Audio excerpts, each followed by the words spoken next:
Aprobado na ng komite sa Kamara ang panukalang mag-ambag na rin sa kanilang Retirement Pension Fund ang Military at Uniform Personnel o MUP.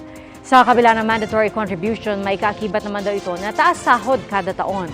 Saksi si Oscar Oida. Lusot na sa House Ad Hoc Committee ang panukalang pension system para sa military at uniformadong personnel. Sa ilalim nito, mag-aambag na ang militar, pulisya at iba pa sa kanilang retirement pension fund, gaya ng ibang kawani ng gobyerno. Dati kasi itong pasa ng buo ng gobyerno. Ang kanilang magiging contribution mula 5% sa simula hanggang maging 9% pagkalipas ng 7 taon.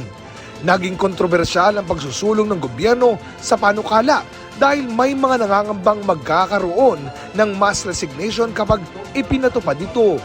Pero kasama rin sa panukala ang taunang 3% sa taunang taas sahod sa loob ng 10 taon. May garantisado na po tayong salary increase na 3% per year. Pangalawa, magko-contribute din sila like everybody else in public service. Ng 9 sa kanila, 12 sa national government. Kung iisipin nga, dahil dito, mas malaki po ang ilalaan ng gobyerno para sa MUP, para sa military uniform personnel, ng halos 70 billion para po sa counterpart ng government. So sa bawat pisong ilalagay nila, maglalagay ng government ng 150. So lamang pa po sila. Ang takdang retirement age ay ginawa na rin 57 years old.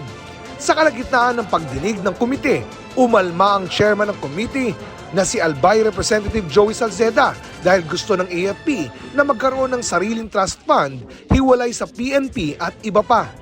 Naniniwala si Salceda na mas makakaigi kung gagawin na lamang isa ang trust fund. Yun na nga sir magkakaiba na naman ang investment policy dyan I came from that industry and I know how funds work. Jesus Christ. It can go left and the right. Hold them upright, so clean and bright.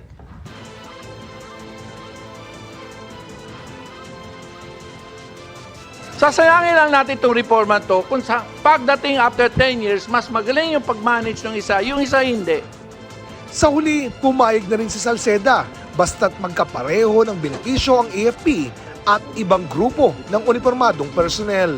Para sa GMA Integrated News, Oscar Oida ang inyong saksi!